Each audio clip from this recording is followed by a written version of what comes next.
السلام علیکم ناظرین، جہاندیب عباسی ایک نئے پروگرام کے ساتھ حاضر ہے۔ ایک خبر بہت زیادہ گردش کر رہی ہے جس کے اوپر بہت زیادہ ڈسکشنز بھی ہوئیں کہ پاکستان تحریک انصاف کی جانب سے یہ مطالبہ کیا گیا کہ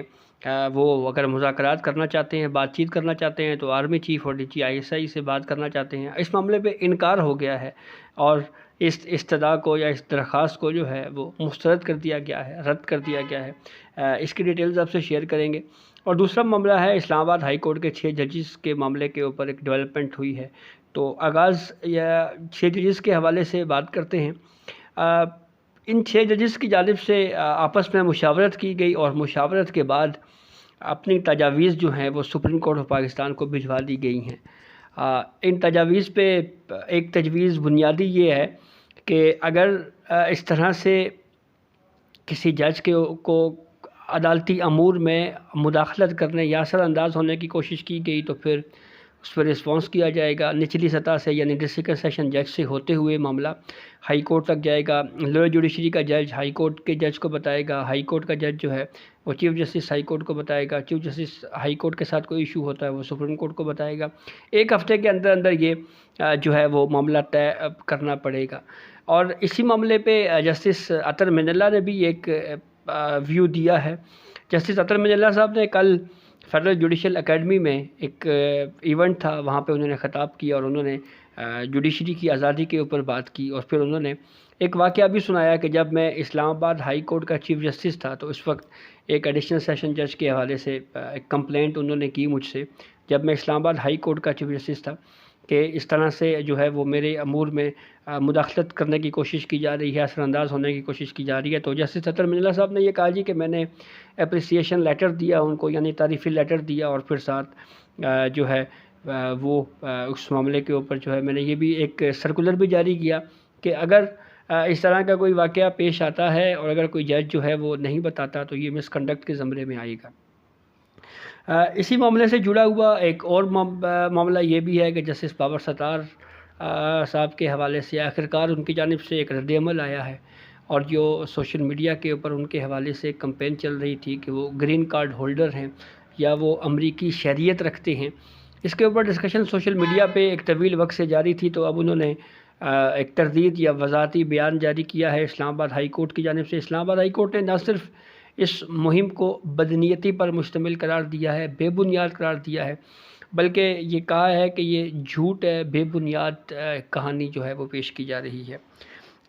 پورا جو اس میں ڈیٹیل سے اعلامیہ اسلام آباد ہائی کورٹ نے جو جاری کیا ہے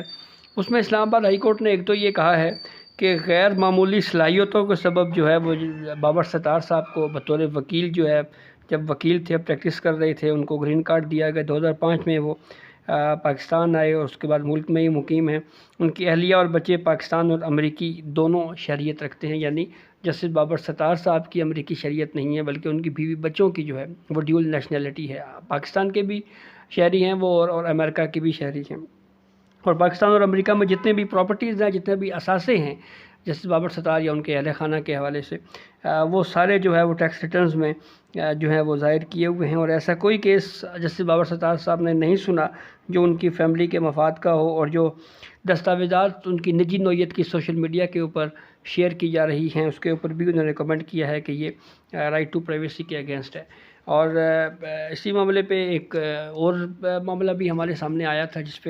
جس سے آپ بخوبی آگاہ ہیں، اور وہ ہے جو کوئی تھریٹنگ لیٹرز جو ہے وہ ججز کو لکھے گئے تھے، جس میں سپریم کورٹ کے بھی تقریباً تمام ججز ہیں، ہائی کورٹس کے ججز بھی ہیں۔ تو وہ خبر بہرحال اچانک سے منظر عام سے غائب ہو گئی ہے، یہ نہیں پتہ چلا کہ اس کے پیچھے کون تھا، کیا ہوا، انویسٹیگیشن اگر ہوئی تو وہ کس سٹیج پر گئی، اس معاملے کا کیا ہوا۔ تو بہرحال اب ججز کا جو معاملہ ہے یہ سپریم کورٹ کا جو 6 رکنی بینچ ہے وہ 6 ججوں کا معاملہ جو ہے وہ منگل والے دن سننے جا رہا ہے، اور اس پر اب پروسیڈنگ آگے چلے گی۔ اور ممکنہ طور کے اوپر جو پہلی سٹیج کے اوپر اب اس ہیئرنگ میں شاید اس نقطے پہ آرگومنٹ ہو کہ فل کورٹ تشکیل دیا جانا چاہیے یا نہیں دیا جانا چاہیے۔ اگر فل کورٹ تشکیل کے حوالے سے کافی زیادہ درخواستیں جو ہے وہ سپریم کورٹ میں آئی ہیں، مختلف وکلاء کی بار ایسوسیشنز، وکلاء تنظیمیں جو ہیں ان کی جانب سے سپریم کورٹ میں یہ درخواست دائر کی گئی ہے کہ اس معاملے پہ جو ہے وہ ایک فل کورٹ تشکیل دیا جائے۔ اچھا، جو ججز کے حوالے سے تصدیق ہو رہی ہے تو اسی حوالے سے ایک اور منصف ہیں جن کے حوالے سے سوشل میڈیا پہ کمپین چل رہی ہے، اس کے اوپر بہرحال کوئی بات نہیں کر رہا، اس پہ بھی بات ہونی چاہیے، اور وہ ہے جی ویسے تو پاکستان قاضی فائز عیسیٰ صاحب کے حوالے سے ایک تسلسل کے ساتھ یہ بات چل رہی ہے کہ جی کوئی قانون سازی ہو رہی ہے اور کوئی جوڈیشل پیکج آ رہا ہے جو چیف جسٹس آف پاکستان قاضی فائز عیسیٰ صاحب کے لیے ہے، اور وہ 3 سال کی ایکسٹینشن ان کو دی جانے کے حوالے سے باتیں ہو رہی ہیں۔ تو اس حوالے سے کیونکہ یہ معاملہ حکومت سے ہے تو میرے خیال میں اس پہ حکومت کو ریئیکٹ کرنا چاہیے، اور فوری طور کے اوپر فیڈرل گورنمنٹ کو جو ہے اس معاملے پہ اس کی اگر یہ اس میں کوئی سچائی نہیں ہے تو تردید ایٹ لیسٹ کر دینی چاہیے، کیونکہ تاکہ جو یہ افواہوں کا بازار جو گرم ہے یہ معاملہ کم از کم رک جائے، اور کیونکہ اس معاملے کو لے کے جو ہے وہ ایک مخصوص مائنڈ سیٹ کے ساتھ جو ہے وہ جوڈیشری پہ اس پہ بھی اٹیک ہو رہا ہے، اس پہ بھی تنقید ہو رہی ہے، اس معاملے پہ رسپونڈ کیا جانا چاہیے۔ اچھا، اب آتے ہیں جو پاکستان تحریک انصاف کو انکار ہوا ہے کہ مذاکرات جو ہیں وہ کہہ رہے تھے جی پی ٹی آئی والے جی جو اس معاملے کے اوپر پاکستان تحریک انصاف کے رہنما شہریار افریدی نے ایک اسٹیٹمنٹ دیا جی کہ ہم مذاکرات چاہتے ہیں، اور مذاکرات یا ہم D G I S I سے کرنا چاہتے ہیں یا ہم آرمی چیف سے کرنا چاہتے ہیں۔ یہ الگ بات ہے کہ پاکستان تحریک انصاف کے جو آفیشیل ترجمان ہیں ان کی جانب سے یہ موقف اختیار کیا گیا ہے کہ یہ پارٹی کا موقف نہیں ہے، لیکن بہرحال اس طرح کے فیلرز چھوڑے جاتے ہیں اور پھر بعد میں جو ہے اس کو ڈس آن کر دیا جاتا ہے۔ یہ کوئی پاکستان تحریک انصاف میں نئی بات نہیں ہے، سینکڑوں ہزاروں اس طرح کے بیانات ہوں گے جس میں پہلے کوئی اسٹیٹمنٹ دے کے کنٹروورسی کریٹ کی گئی اور پھر بعد میں پاکستان تحریک انصاف نے ڈس آن کر دیا اس معاملے کو۔ تو اب جہاں پہ یہ ڈسکشن چل رہی تھی کہ یہ پی ٹی آئی نے یہ کس طرح کا مطالبہ کر دیا ہے، ایک طرف وہ کہہ رہے تھے کہ ہم سول سپریمیسی کی بات کر رہے ہیں، رول آف لا کی بات کر رہے ہیں، دوسری جانب وہ کہہ رہے ہیں جی ہم نے فوج سے مذاکرات کرنے ہیں۔ تو اس معاملے پہ شرجیل انعام میمن جو سندھ حکومت کے جو ہے وہ سیکرٹری اطلاعات ہیں، ان کی جانب سے ایک اسٹیٹمنٹ جاری کیا گیا ہے، اور اس اسٹیٹمنٹ میں شرجیل انعام میمن نے یہ کہا ہے کہ 1.5 سال سے پاکستان تحریک انصاف جو ہے درخواستیں دے رہی ہے اور یہ کہہ رہی ہے کہ جی ہمارے ساتھ بات چیت کر لیں، ہمارے ساتھ مذاکرات کر لیں، ہمارے ساتھ ڈیل کر لیں، لیکن 1.5 سال سے اس موقف کو تسلیم نہیں کیا جا رہا۔ اور شرجیل انعام میمن نے پھر یہ بھی کہا ہے کہ یہ جو ڈیل کی درخواستیں کی جا رہی ہیں تو مسترد ہو گیا ہے یہ مطالبہ، اور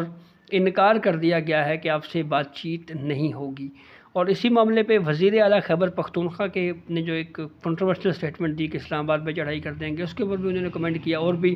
بہت سارے پولیٹیشین اس پہ بات کر رہے ہیں کہ ایک طرف آپ ڈیل کی بھیک مانگ رہے ہیں، دوسری طرف آپ وفاق پہ دارالحکومت کے اوپر چڑھائی کی دھمکیاں بھی دے رہے ہیں۔ تو یہ صورتحال جو ہے وہ کلیئر اس معاملے پہ ہوئی ہے، تو اب دیکھتے ہیں یہ معاملہ کس طرف جاتا ہے۔ ججز کے معاملے کے اوپر منگل والے دن کیس کی سماعت ہوگی، اس حوالے سے بھی آپ کو ڈیٹیل سے جو ہے اپ ڈیٹ کریں گے۔ تو یہ اب تک کی اپڈیٹ ہے جس سے میں آپ کو آگاہ کیا، بہت شکریہ۔